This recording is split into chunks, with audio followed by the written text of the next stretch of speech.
दोस्तों, हमारी सीरीज चल रही है केनेथ एंडरसन की बुक द टाइगर रोर्स और उसकी स्टोरी चल रही है द किलर ऑफ वायनाड। पिछले एपिसोड्स प्लेलिस्ट में है। आगे की कहानी कंटिन्यू करते हैं। पिछली बार जब एक बैम्बू कटर को टाइगर ने मार दिया था तो केनेथ एंडरसन और उनका दोस्त तिमैया उसके रिमेन्स के ऊपर वहीं बैठे थे जहां घनी घास थी और बॉडी के रिमेन्स केवल 6 फीट की दूरी पर थे। तिमैया और केनेथ एंडरसन जंगल में बैठे हुए थे, एक दूसरे से अपनी पीठ सटा के बिना कोई आवाज किए। अब एंडरसन बोलते हैं कि सबसे बड़ा खतरा उस तरफ से था जिस तरफ फेस किया हुआ था केनेथ एंडरसन, यानी कि जो बॉडी के रिमेन्स थे उसकी उल्टी तरफ। अब एंडरसन को लग रहा था कि अगर मैन ईटर उस डायरेक्शन से आया जिससे ये उम्मीद कर रहे हैं, टाइगर की देखने की क्षमता बहुत ज्यादा होती है और रात में भी वो पक्का देख लेगा कि यहाँ घास के बीच में कुछ तो अजीब सा है। अब जब टाइगर देख लेगा तो उसके बाद वो क्या करेगा ये कहा नहीं जा सकता। टाइगर 15 फीट की दूरी से छलांग मार के हमारे ऊपर आ सकता है, या फिर अगर वो डरपोक हुआ तो चुपचाप वहीं से वापस निकल जाएगा। लेकिन फिर एंडरसन को ध्यान आया कि इस टाइगर को कायर नहीं बोला जा सकता, क्योंकि उसने कुछ घंटों पहले ही एक व्यक्ति को झोपड़ी से खींच के निकाला है, जिस झोपड़ी में बहुत सारे आदमी थे। अब अंदर से केनेथ एंडरसन बहुत ज्यादा टेंशन में थे। हर टहनी की आवाज, घास के पत्तों के हिलने की आवाज पर वो सतर्क हो जाते थे और उन्हें लगता था कहीं मैन ईटर ना आ गया हो। और वो ब्लू बॉटल फ्लाइज जो कि मांस को खाने में बिजी थी, उनके भिन भिनाने की आवाज आ रही थी। और केनेथ एंडरसन जानते थे कि अगर मैन ईटर बॉडी के रिमेन्स के पास आएगा तो मक्खियां अचानक से उड़ेंगी। एक संकेत होगा कि जिसका तुझे था इंतजार, वो घड़ी आ गई। अब अभी कई चीजें एक साथ हो रही थी। एंडरसन बोलते हैं कि मेरी आंखें अनुकूल हो गई थी अंधेरे में देखने के लिए और अपने आसपास की चीजें थोड़ी बहुत देख पा रही थी।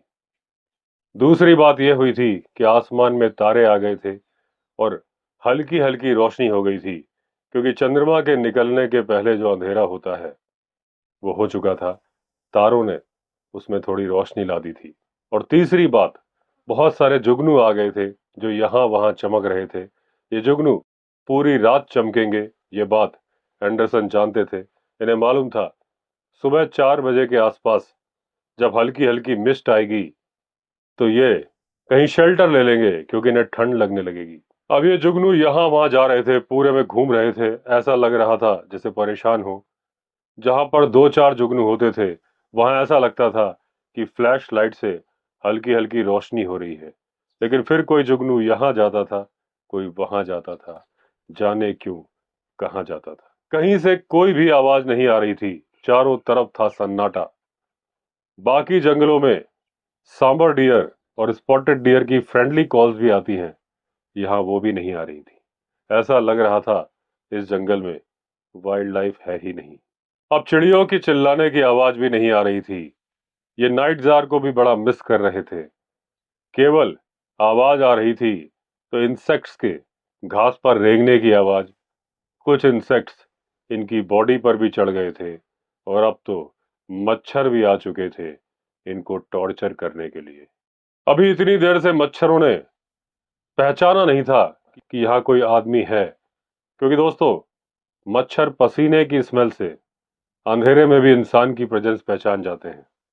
और क्योंकि इनके दोस्त तिमैया को बहुत पसीना आ रहा था, वो गंध पहुंच चुकी थी मच्छरों के पास और अब मच्छर आ चुके थे इनका खून चूसने के लिए।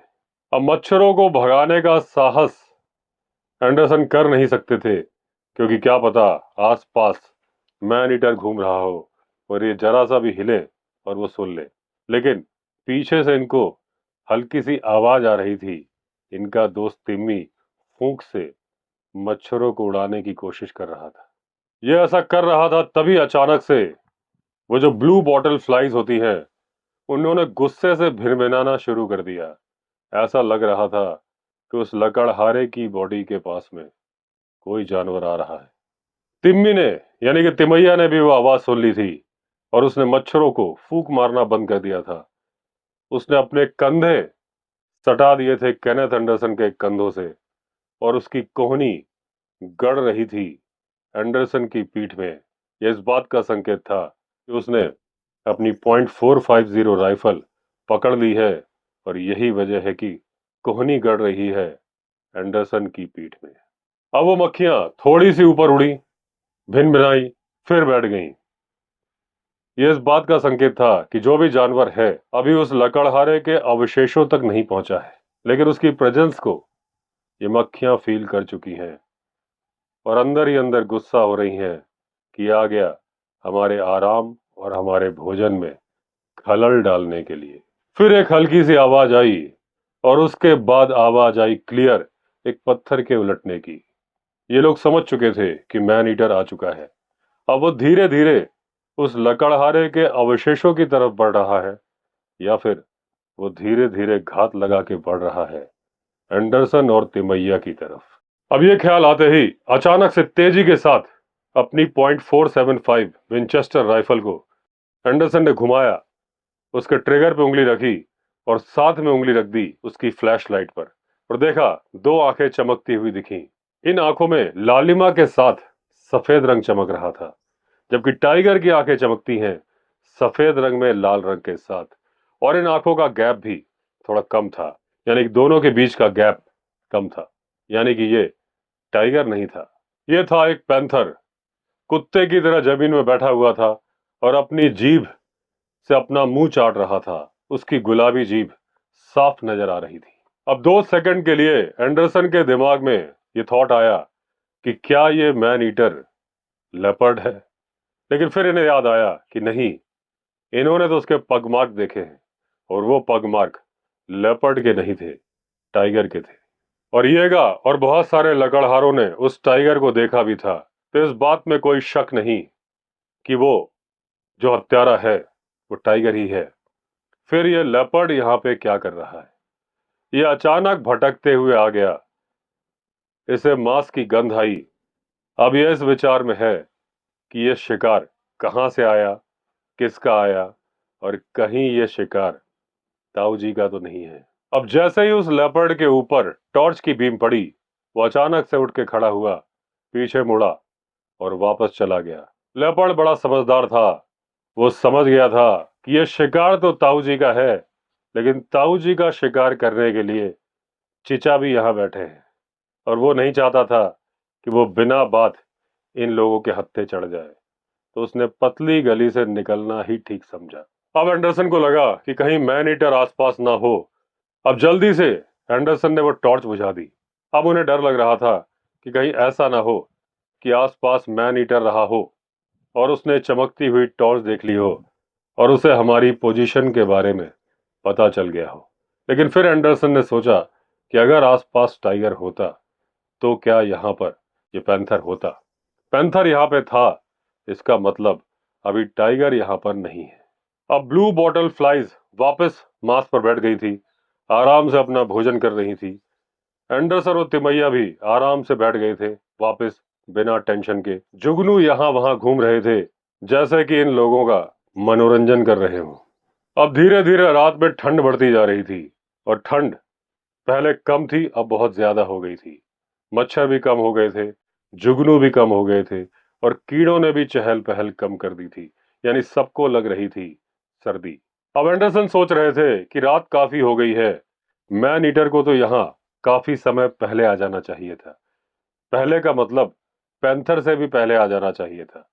इन्हें ऐसा लग रहा था कि शायद इसके बॉडी के अवशेषों में इतना कुछ बचा नहीं है कि टाइगर का इंटरेस्ट हो यहाँ वापस आने के लिए। समय बीतता गया, धीरे धीरे एंडरसन को सुस्ती छाने लगी और फिर ये आने लगे नींद के आगोश में।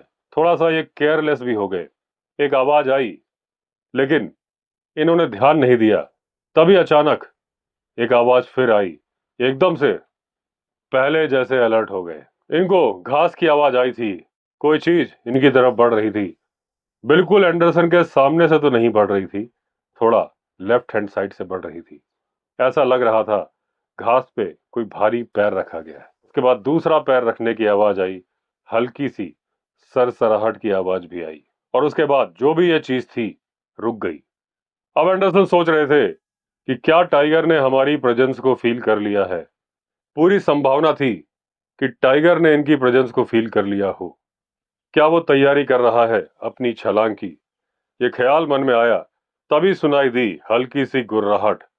टाइगर करीब इनसे 10 फीट की दूरी पर था और एंडरसन ने ऑन कर दी टॉर्च। अब जैसे ही टॉर्च जली, रोशनी पड़ी, इन्हें कुछ भूरा भूरा सा दिखा। वो जो भी चीज थी वो पीछे को हट गई और वहां से गायब हो गई। अब एंडरसन ने टॉर्च बंद कर ली और उसके बाद वो मैन ईटर बहुत गुस्सा हो गया था। बार बार दहाड़ रहा था, लेकिन ऐसा भी लग रहा था कि वो डरा हुआ भी है। एंडरसन ने टॉर्च को दोबारा ऑन कर दिया, क्योंकि इन्हें लग रहा था कि अगर ये टॉर्च बंद रखेंगे तो मैन ईटर कभी भी चार्ज कर देगा इन लोगों के ऊपर। यही एक तरीका था उसे चार्ज करने से रोकने के लिए, और ये नहीं चाहते थे कि इतनी देर हो जाए कि जब ये टॉर्च ऑन करें वो हवा में उछल चुका हो। अब तिमैया ने भी अपना चेहरा उसी तरफ घुमा लिया था जिस तरफ से टाइगर की आवाजें आ रही थी। अब वो मैन ईटर हमारे चक्कर काट रहा था, जोर जोर से दहाड़ रहा था। अब ये दिमागी खेल चल रहा था। वो मैन ईटर या तो हिम्मत जुटा रहा था कि वो अपना अटैक कर सके हम लोगों पर, और या फिर हमें डराना चाहता था कि हम लोग डर कर यहां से भाग जाएं। अब ये लोग इंतजार कर रहे थे, क्योंकि ये चाहते थे कि मैन ईटर अटैक करे, सामने आए, और इन्होंने जो निशाना लिया हुआ है ये चलाए अपनी बंदूक की गोली। लेकिन वो जो दहाड़ थी धीरे धीरे गुर्राहट में बदल गई। थोड़े थोड़े टाइम पर गुर्राहट आ रही थी, और हर बार गुर्राहट अलग डायरेक्शन से आ रही थी, क्योंकि मैन ईटर गोल गोल चक्कर काट रहा था। ऐसा लग रहा था मैन ईटर यह पता करने की कोशिश कर रहा है कि यहाँ पर कितने इंसान हैं जो उसका शिकार करने के लिए आए हैं। ये एक ही इंसान है तो इस पर काबू पाना बड़ा आसान होगा, लेकिन अगर एक से ज्यादा है तो पहले तहकीकात जरूरी है। लेकिन टाइगर ने 15 मिनट तक अटैक नहीं किया, लेकिन वो जगह भी छोड़ के नहीं गया। बस गुर्राता रहा, दहाड़ता रहा। ये दिमाग की लड़ाई चल रही थी, और मुझे कहने में कोई अफसोस नहीं है कि इस लड़ाई को टाइगर जीत चुका था। अब मैंने सोचा इस लड़ाई को एक नया मोड़ देता हूं, तो मैंने तिमैया के कान में कहा कि तुम जहां बैठे हो वहीं बैठे रहना। और उसके बाद एंडरसन खड़े हुए और पीछे जाना शुरू कर दिया, उस तरफ जहां बांस काटने वालों का कैंप था, ताकि टाइगर को लगे कि जो इंसान था वो चला गया। अब दो संभावनाएं थी कि या तो टाइगर मेरे पीछे आता तो मैं उसे गोली मार देता, या फिर टाइगर सोचता कि चलो कि जो अवशेष बचे हुए हैं उन्हें खा लिया जाए, क्योंकि उनका दुश्मन जा चुका है। तो तिमैया के पास चांस था कि वो टाइगर को गोली मार सकता था। अब धीरे से फुसफुसा के तिमैया ने कहा कि बेवकूफ मत बनो, लेकिन एंडरसन तो डिसाइड कर चुके थे, तो उन्होंने आगे बढ़ना शुरू किया। कैंप की तरफ बढ़ते जा रहे थे, लेकिन बीच बीच में अपने कानों का ध्यान लगा रखा था कि किसी भी तरह की कदमों की आहट हो तो वो सुन सके। अब इस बात का असर उस आदमखोर पे बहुत बुरी तरह पड़ा। अब उसने जोर जोर से दहाड़ना शुरू कर दिया। अब वो एंडरसन के ही पीछे आ रहा था, और अगर तारों की रोशनी को छोड़ दिया जाए तो चांदनी थी नहीं, और इन्होंने अपनी टॉर्च बुझाई हुई थी ताकि मैन ईटर डर ना जाए इनके नजदीक आए। लेकिन इस बात ने बड़ी ही भयानक स्थिति पैदा कर दी एंडरसन के लिए। अब एंडरसन ने करीब 25 गज की दूरी तय करी थी कि तब तक टाइगर ने इतना साहस जुटा लिया था कि अब वो हमला करने का मन बना चुका था। और एंडरसन ने सोचा कि चलो शुक्र है कि ये आवाज करते हुए आ रहा है। अगर ये चुपचाप घात लगाकर आता तो मैं इसकी लोकेशन पहचान नहीं पाता। और तभी टाइगर ने चार्ज कर दिया। वूफ वूफ की आवाज करके वो दौड़ने लगा एंडरसन की तरफ। एंडरसन घूमे, अपनी .475 विंचेस्टर राइफल को कंधे से लगाया, ट्रिगर पे रखी उंगली और दूसरी उंगली से टॉर्च का बटन दबा दिया। अब टाइगर की चमकती हुई आंखें ऊपर नीचे हो रही थी, क्योंकि वो दौड़ रहा था, और छलांग मारते हुए टाइगर की आंखें इन्हें साफ नजर आ रही थी। जब तक ये टॉर्च की रोशनी में चमकती हुई आंखों पर बंदूक का फोकस कर रहे थे ताकि उसे गोली मार सके, एक दूसरी टॉर्च की रोशनी से इनकी आंखें चकाचौंध हो गई। इन्हें कुछ भी दिखना बंद हो गया। तिमैया ने अपनी टॉर्च दूसरी तरफ से जला दी थी, और उसकी बीम सीधी एंडरसन की आंखों पर पड़ रही थी। एंडरसन अपने बाएं हाथ से अपनी आंखों को कवर किया और जल्दी से उछाल मार के उस टॉर्च की रेंज से बाहर हो गए। अगले ही पल एकदम अंधेरा छा गया। जब उनके दोस्त की टॉर्च वहां से हटी, इनकी भी उंगली हट गई अपनी टॉर्च के बटन से। अब फिर अंधेरा छा गया और टाइगर केवल 4 फीट की दूरी पर पोजीशन बना के बैठा था फाइनल हमले के लिए। अब वो टाइगर थोड़ा सा बेवकूफ नजर आ रहा था। उसने अपने अगले पंजे फैलाए थे, सिर को जमीन के लेवल तक ले आया था, पिछला हिस्सा ऊपर उठाया हुआ था और पूंछ को बार बार इधर से उधर हिला रहा था। तिम्मी की लाइट ने उसे परेशान कर दिया था। अचानक से उसने अपना हमला रोक दिया था। तभी अचानक से एक धमाके की आवाज आई और ऐसा लगा टाइगर को सरका के किसी ने साइड में कर दिया हो। एंडरसन की जो बंदूक थी .400 उससे चल गई थी गोली, लेकिन गोली चलाई थी तिमैया ने। एंडरसन ने जल्दी से अपने आप को साइड में हटाया, लेकिन जब साइड में हटाया तो अपने सामने पाया उस टाइगर को और उसने सोचा कि यहाँ पर 2 दुश्मन हैं, लेकिन नजदीक वाला तो यही है, पहले इसी को निपटाओ। वो तेजी से इनकी तरफ आया, उसका मुंह खुला था। एंडरसन ने अपनी टॉर्च जलाई और एक के बाद एक 2 गोलियां दाग दी उसके मुंह में। टाइगर इनकी राइफल के पास में ही गिरा। एंडरसन सड़क के साइड में हो गए। तभी तिम्मी ने एक दूसरा फायर किया जो टाइगर को तो नहीं लगा, एंडरसन के कदमों के पास में लगा और वहां से धूल उड़ी। टाइगर नीचे को गिर रहा था, एंडरसन पीछे को हट रहे थे। अब ये तिम्मी था जिसने कि इस मैन ईटर को मारा था। उसकी पहली गोली ने टाइगर को हिला दिया था, दूसरी गोली कंधे से निकल गई थी और यही वजह थी कि वो अचानक से एंडरसन के ऊपर कूद नहीं पाया था। अब दूसरी गोली तिमैया की एंडरसन सुन नहीं पाए थे क्योंकि उसी टाइम पर इन्होंने भी फायर कर दिया था। इनकी एक गोली उसके सिर के पीछे लगी थी, दूसरी गोली जो इनको लग रहा था मुंह में लगी है, कंप्लीट मिस थी, जमीन पे लगी थी। टिम्मी बड़ा खुश था और वो टाइगर की बॉडी के पास वार डांस कर रहा था, जो कि लड़ा के अपनी जीत के बाद करते हैं। हालांकि इसके स्किन और इसका सर रखने लायक नहीं बचा था क्योंकि मेरी पावरफुल बंदूकों से उसका सर तहस नहस हो गया था। लेकिन तिम्मी खुशी के मारे नाच रहा था और बोल रहा था, मैंने कभी नहीं सुना, ना ही कभी देखा कि किसी आदमखोर को इतनी विपरीत परिस्थितियों में जमीन पर बैठ के मारा गया हो। कहने की जरूरत नहीं है कि मैं इतना खुश नहीं था क्योंकि गोली लग गई थी तिम्मी की। तिम्मी बहुत खुश था, मैं उसकी खुशी में ही खुश था और मैं सोच रहा था कभी ऐसा मौका दोबारा आए और मेरी गोली से ही टाइगर मरे, लेकिन जहां पे मैं हूं यहां ऐसा मौका ना आए। तो दोस्तों, ऐसे खत्म हुआ ये मैन ईटर और खत्म हुई ये मैन ईटर की कहानी। अगली कहानी में फिर मिलेंगे। अगर आपने चैनल सब्सक्राइब नहीं किया है तो चैनल सब्सक्राइब कर दीजिए। चलिए फिर मिलते हैं, तब तक के लिए all the best. Vande Mataram.